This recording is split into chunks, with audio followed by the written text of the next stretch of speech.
Welcome to the Family Tree Magazine podcast. This is the show from America's #1 genealogy magazine. I'm Lisa Louise Cook. The top 3 genealogy websites offer the tools and records that genealogists want. Those are Ancestry.com, FamilySearch.org, and MyHeritage.com. But how do you know which one is the best one for you? Well, author Sunny Morton tackles this question in her new article. It appears in the March 2025 issue of Family Tree Magazine, and she is here to help us out. Welcome back to the podcast, Sunny. Hi, Lisa. Thanks for having me. Hey, in your article, it's called Three's Company. You compare the various features and the records of Ancestry, Family Search, MyHeritage. One of the things that all genealogists want is historical records. But before we compare the numbers, I think I'd like to have you define for us, what is an historical record and does it differ in definition between the three? You know, it does. That's been one of the trickiest parts of this analysis. Way to cut right to the chase. Start with the hard questions. You're right, absolutely, in leading with the question of, how many historical records do they have? Because that is what we're looking for as genealogists. And when you talk about the historical records, we're talking about something that was created in the past, hopefully contemporaneous to the time that our relatives were living, so that it represents hopefully more accurately than something created after the passage of a lot of time, where memories and perspectives might have clouded what was written down. So a historical record is something that we're looking at really that we expect represents historical reality as much as possible. It's old, Lisa. Yeah. It's old. Yes. That's what we're looking for. And now, you're right, though, that when we look at our different genealogy websites, it's easy to see some of these big numbers in the billions, that we've got billions and billions of records. Well, they're not all historical records. Some of them are tree records. Some of them are photographs. Some of them, and now each is a record of some kind, right? But when we're talking strictly historical records, that's only a subtotal of that total amount, but it's still enormous. We can still talk about enormous numbers of historical records. Yes. And I want to even drill down a little bit further on that, in that when, as a genealogist, as we get a record, let's say we find a baptismal certificate or a death certificate, and we think, oh, that's a record. But that's a document, and it might name several different people. So do all 3 of the genealogy websites consider the document the record, or the mention of each individual person? That's a good question. So there is generally what you'll find is they've recorded it by the primary person in the record. The person who passed away, the person who was born, is the primary person mentioned. But as you said, there are often several secondary people mentioned that are parents or witnesses or an officiator, somebody like that. And sometimes those all get recorded as records because it is a record about the mom. It is a record that, so I have seen discrepant data on that, and I don't think that, I could put it on the line to say that each one does it a certain way, because I think it has changed over time too. There's been a lot of conversation about that in the past of the maybe one of the companies saying, hey guys, let's all report numbers in the same way, and so that we're, totally transparent, and maybe another company saying, we really like to report it this way because this is how it looks the best. And so, I'm going to back away from that one slowly and just say that it might actually, they might be counting a birth record 3 times. Yes. Because it's a record about a mom, a dad, and a baby. I think that's probably very likely. And I think you're totally right. We really couldn't necessarily pin down each company to say in particular. But when you look at a record, let's say on Ancestry, it's going to say the primary person was this person, but it mentions these other things. Do you want to add this to that person on your tree? And that becomes their record. So I would slant towards multiple records within a document. Does that sound Right. safe? Yes, I think so. Well, there's multiple pieces of information for Yes. sure, Yeah. right? And we care about all of those pieces of information. And from the point of view of the company, they all had to be fielded. They all had to be, Yes. the data all had to be extracted. So why wouldn't they get credit for all of the additional data that they've extracted out of that record too? Excellent point. And we are talking in the billions when we're talking about records. So I guess we don't have to worry too much that there isn't enough. Right. So let's get into the nitty gritty of the number of records that we're going to find at each of these websites and how they kind of stack up against each other. Can you give us kind of a general overview of the three? Sure, I can. And I think it's important to recognize, I broke it down for you a little bit in the article because it's not just how many total records, but where and when. And we care about that because we're always asking a question that has a where and a when attached to it, right? So that does matter a lot. So Ancestry, about 60 billion total records. And I notice though, when I look at the card catalog, I spend a lot of time looking at these catalogs and running my analyses based on, how big are these collections relative to the entire data set here. And the top 20 collections over at Ancestry, that's a very small number of their total collections, right? They've got thousands of collections, but those top 20 collections account for a third of their Wow. record total. So we're talking US city directories, yearbooks, user submitted family trees. Remember, total records, not just historical records. So they're including family tree data in there, newspaper indexes. So these, I don't want to say bloated because it has a negative connotation, but these enormous numbers that we're seeing right now are really that explosion is thanks to the ability of AI to extract these names from the records that I just talked about, directories, yearbooks, newspapers, right? It can, so, quote and unquote, read through those old pages and pull out all those names and the data we're looking for. It's amazing technology, but what it means is the big numbers in those billions really are representative of records that have been pulled out from those sorts of records from the last 2 centuries or so. So if you're doing research in the colonial period of Australia, for example, or even the colonial period of the United States, those billions aren't going to help you quite as much.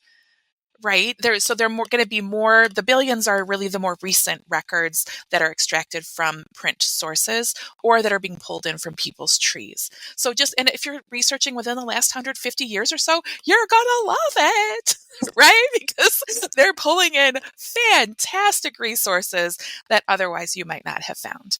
Yeah, for those of us who, were working with these websites when they first came out, 20 years ago or whatever, boy, you were not talking billions back then. And I was looking at your article, which, as I said, mentioned is in the Family Tree magazine, and you were saying generally the estimates 60 billion for Ancestry, 66.24 for Family Search, and 32 billion for MyHeritage. On the surface, that might look a little bit like MyHeritage doesn't have as many, and perhaps they don't. But you really touched on something I hope everybody heard, which is the role that artificial intelligence is playing, the ability to improve indexing. A lot of times, these companies have images of records, but haven't been able to really take full advantage of them because technology wasn't there yet. But that is changing. And would I would I guess that perhaps your answer might be it's all just changing all the time? It all changes all the time. Yeah. And I'm glad you mentioned that comparison with MyHeritage, because when we go over and look at their collection catalog, their largest 5 collections, so even smaller than Ancestry's, their largest 5 accounted, when I looked last, and again, things change, accounted for more than 40% of Oh, their total, and their family tree indexes and then newspaper name indexes, because they have started pulling over enormous indexes from oldnews.com, their sister company that is their newspaper correlate. As Ancestry's got newspapers.com, MyHeritage has oldnews.com, and so they're pulling that in. And so a difference that I would see if I'm comparing those commercial partners in terms of records is I would see the difference in the US centric focus. So Ancestry is a US company with deep roots in gathering US records and records from countries where a lot of people immigrated from. So, whereas MyHeritage is an Israeli company, and they have a little bit more of a global perspective, a lot less US centric, a lot more Eurocentric, especially continental Europe. And because as an Israeli company, they have a strong interest in Jewish research, also sort of the Jewish diaspora and some of those parts of the world too. So you really do have a little bit different priority level, I guess, in who they know their target user to be. And I guess it depends on, like, is my research question really primarily a deep US research question or US immigrant to another country question, or is it more of a outside the United States question? And if it's the first, I would veer left to Ancestry first. And if it's the second, I would veer right to MyHeritage first. But I wouldn't not visit the other one because they both do have a lot of really great content for the other kind of perspective. And Family Search being the third player, you can't miss because they're Oh my free. goodness. So, Right. and I would say probably, while there's a huge amount of US, they really are an international focus, correct? So, yes. So, Family Search is a totally different ballgame. It really is. And first, like you said, because it's free. So, everybody, you don't have to decide whether to subscribe. You just have to go there, right? And you can harvest things from it, and it's fabulous that way. You're right. So, as a nonprofit, they have a global focus. So, they don't even have to pick a target customer, Lisa. They don't have to figure out who's got the time and the resources to devote a subscription, financial subscription commitment. They don't have to do that. So they say who's researching their family history, and who is, and what parts of the world have had some record loss maybe that we need to really focus on, or that nobody else has focused on and brought those online. So they're looking to at that truly global picture to represent, Central and South America, to represent nations of Africa, to parts of Asia. They're starting to harvest for there. So they do have that truly global perspective and not worrying about having that target customer. And then Family Search, the numbers are kind of tricky with them because there's so much going on. You can't just get a simple record number at Family Search because they've got their whole collections of things so 13 billion that are searchable names, and then another 5+ billion that are record images that are not searchable yet. But how many people are probably mentioned in those 5 billion images? Lots and lots and lots, right?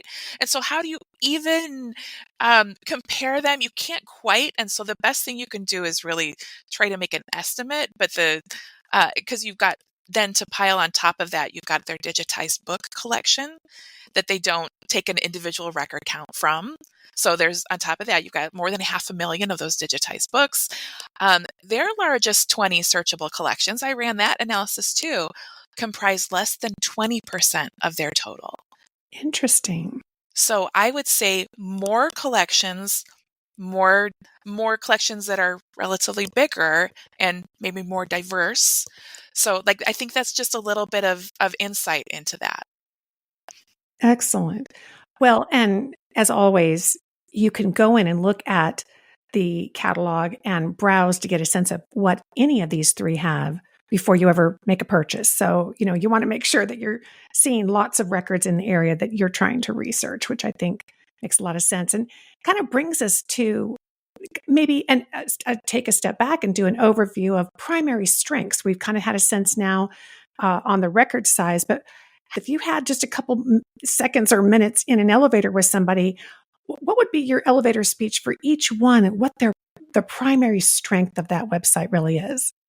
Well, I think I'd go back and reiterate the US centric focus of Ancestry. Absolutely. If I'm doing research, I'm going to make sure that I visit both Ancestry and Family Search if I'm doing US research. If I'm doing research outside the United States, I'm definitely going to both Family Search and MyHeritage. And if I'm looking for people and records in other languages, I'm especially going to look close at MyHeritage because of their language translation technologies, because the fact that they are the site that has, when you think about, it's not just the records they have, but the people who are using them, because you want to connect with other researchers, right? Descendants maybe who are still in that home homeland, or maybe they've gone someplace else, but they know things because you share that common ancestry, but maybe they speak a different language.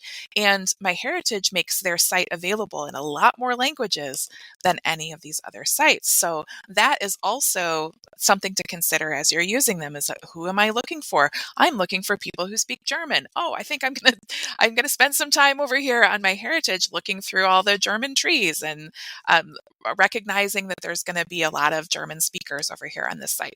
Now, that's not to say that there aren't people in many languages working on the other sites. They do make them available in other languages, but not nearly as many as MyHeritage. So that's a strength over there, I'm going to say. And a great example, again, of what technology can do. It's one thing to have the records, but it's what you can do with the records and how you can make them accessible. And MyHeritage using the language translation, Family Search now in their labs doing the full text recognition, which is opening up the doors on records like probate records, wills, It's and oh, crazy. it's All the amazing. when I see genealogy posts from my friends on social, it's all about I can't tell you how many of those posts start with full text search. Like, Yeah, love that full text search. Look what I found and stars, and they're so excited about it. So yes, the technology piece is really important. And I think it's going to continue to be even more important. We see MyHeritage with their amazing photo technologies. So when we look at images as record types and what we do with those images and how powerful images are, not only to teach us about the past, but then to turn around and share that with family members.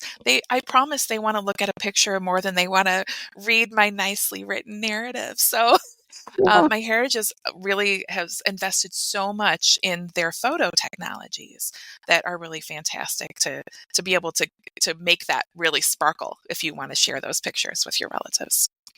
Great point. And this really brings us to one more significant area of comparison, which is DNA. It seems like practically everybody has had their DNA tested at this point, but how do they stack up with each other? And I'll just do a little tease. We know one of these is not like the other, right? Right. That's totally true. So Family Search does not have DNA tools on its website. So you can go compare your tree data all you want to and harvest records, but you're not going to get to compare your DNA data on Family Search. That's just a direction they've not invested. They're too busy filming the world's records all over the world. So we'll let them do that, right? Because honestly, Ancestry and MyHeritage are doing a fantastic job of trying to understand um, the nuances of the DNA technologies as they're advancing, and then helping us understand them to try to understand it itself, but then to try to communicate that in a way that an everyday person is going to just look at it and at a glance be able to understand what they're seeing. So I really just off the bat want to give both of those companies a lot of credit for making something that's hard more accessible to us as individuals who are maybe not, geneticists and scientists, and they've done a really great job helping us find the stories in our DNA with the ethnicity.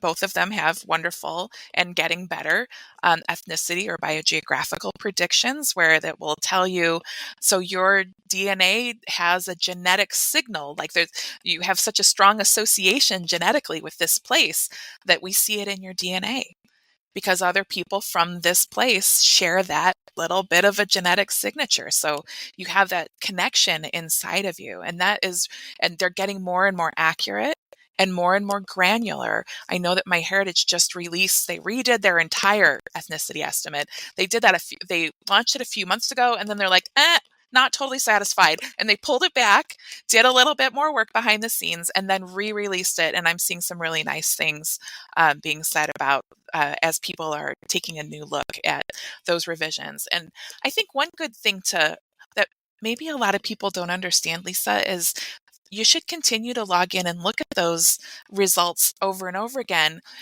because, every 3 to 6 months or so, because your ethnicity predictions will change, not because you are any less Scottish or Mexican, but because the ability to understand what part of Mexico, or more confidently Scottish versus Northern Ireland, or that kind of thing. That's all still evolving, and we will see more and more of that keep happening. And then the other thing we'll keep seeing is more and more matches. I've noticed that there's been a huge push lately on new tests that have come through. And I noticed my match list has kind of generated more new matches lately. So I think we're seeing a bit of a renaissance and Yeah. the testing rate slowed down for a little while. But I think we've got a next wave of testers coming through, looking for connections, curious about where they're from and who they're related to. And so we see the matching technologies are both really good on both places.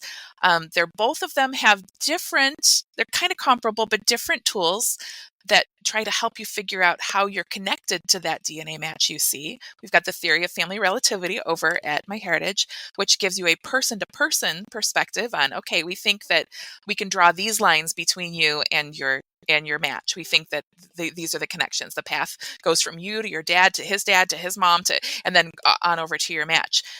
Whereas over at Ancestry, it's more like, okay, these are all the people who have listed that they're descended from this common ancestral couple. So it's just looking at it a little bit differently. There's reliance on tree data, which we both know is only as good as the tree data could be. And sometimes despite our best efforts or the best efforts of other people, the tree data doesn't necessarily reflect the same as the genetic data. So there's still a lot to work out there when you're looking at these matches, but both of these companies have gotten really good at helping us understand what we're looking at and giving us better access. For a long time, MyHeritage was the one that let us see shared matches of matches, and Ancestry didn't. And Ancestry opened that up finally, and that was a fantastic boon for everyone who had kind of reached a dead end and thought that they couldn't go much further with the matches they had until they could sort of peer over their match's shoulder, so to speak, and be like, well, how are you connected to so-and-so? Well, how are you? Oh, you guys are actually mother and son. That makes a difference, right? Now I look a little bit differently at how I'm figuring out my connection to you. So those tools are really important too. And some people have run their DNA with a different company. They may just have raw data. How do they compare? Which one would you go to with just the raw data to upload? So Ancestry is not going to take your raw data. They want you to test there, but MyHeritage will. And that's something I love about MyHeritage because they recognize that people have already tested by the time they found them sometimes, right? And they've got this data source already, and it's no different. My data is going to be, my DNA is the same whether I test it with you or with somebody else. And so they'll take your upload from other companies, and there are a few basic pieces of information you get for free.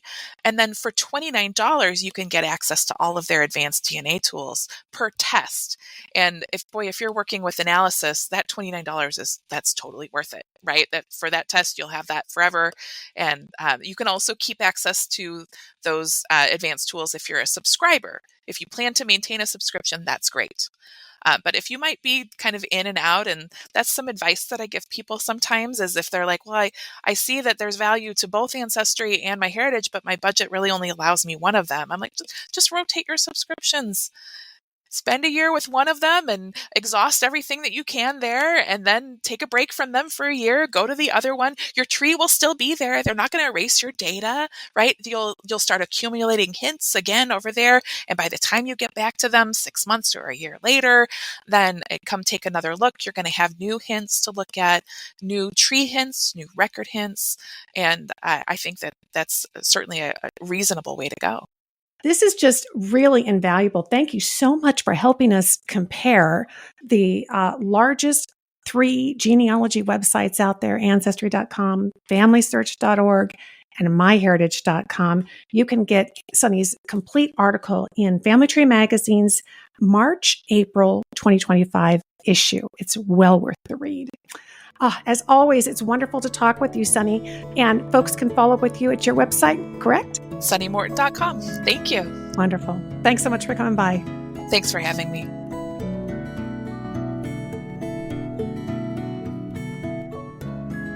This episode is sponsored by Story.com, and here to tell us about this website and what it can do for you is the CEO, Kendall Hewlett. Hi, Kendall. Hi, Lisa. It's great to be here. Tell us, what does Storied offer family historians? What can we do over there? Yeah, Storied is really a end-to-end family history platform. So we have billions of historical records and newspaper pages that you can search through. You can build a family tree, but you can also tell your story and then ultimately publish that in a hardbound heirloom book. Wow, it's amazing. It kind of brings together lots of the different pieces. And one of the key pieces that maybe not everybody's getting a chance to do, which is the final one, the story, the book itself, something that you can share. So is it hard to get started? What do we do when we get to the website so that we can get involved and make something happen? Yeah, no, it's really easy to get going. So obviously, we do things like hints. So if you build out your family tree, we're looking for records for you, and we'll bring those to you. So that makes researching a snap. We look for newspaper matches as well. And that's always exciting because newspapers are really great content. They are stories, right? And so Yeah. that's really fun to clip and add to your tree. When it comes to storytelling, we've tried to make it easy for you to get in there and get going. So you can upload photos, audio, soon video, all these things that help tell your story. We have story prompts. So if you're kind of stuck and you're not sure what to talk about, it's easy. We have things like, what was the best advice your dad ever gave you? Something like that that makes it really easy to just get started. And, my dad always said, son, measure twice, cut once, because he was an old carpenter, right? And so that's the kind of thing that it's like a cool little anecdote, and it allows me to talk about my dad, right? And share some of my memories about him. So that makes it really easy. We have some AI tools that will even write the story for you if you're stuck. You just write down the basics and then it will create a draft, and then you can edit the draft. Because sometimes staring at that blank page is a little intimidating. And this makes it really easy. I've always found it easier to react to something than to come up with something new.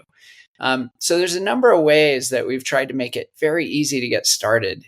So should be easy and fun. So if somebody has already been kind of building their family tree, whether it's on their computer or on another website, can they take what they've already done so far and upload it or add it to Story, or should they start fresh there at story.com?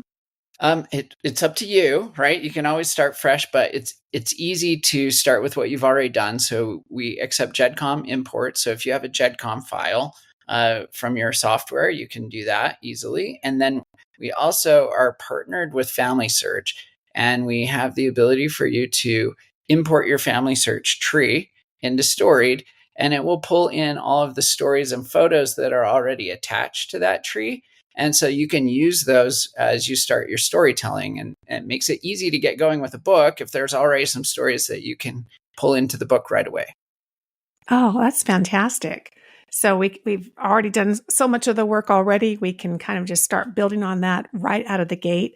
And you mentioned the AI. I kind of like the idea of maybe getting a little bit of help if you're not naturally a writer yourself. I assume it's just pulling from data that you've already included. Yeah. So what we do is we ask you, okay, just tell us a few basic bullet points about what happened. And then it will write the story for you based on what you tell it. Now, like any AI, sometimes it gets overly creative. So you want to pay attention to that and fix it.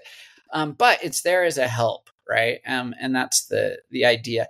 We're also looking into ways that we can have the AI help illustrate the story for you if you don't have a photo. And that's really fun because it could create an image or something like that. At least we've found that when a story includes a photo or an image, people are way more likely to engage with it, right? And that's ultimately what you want as a storyteller, is you want people to listen and hear your story, right? Absolutely. Okay, so if they head over to storied.com, do they need an account, and is it a subscription? How do they get going? Yeah, so it's very simple. You can tell stories for free on the platform. You just need to register. So email address, set up your password, you're going.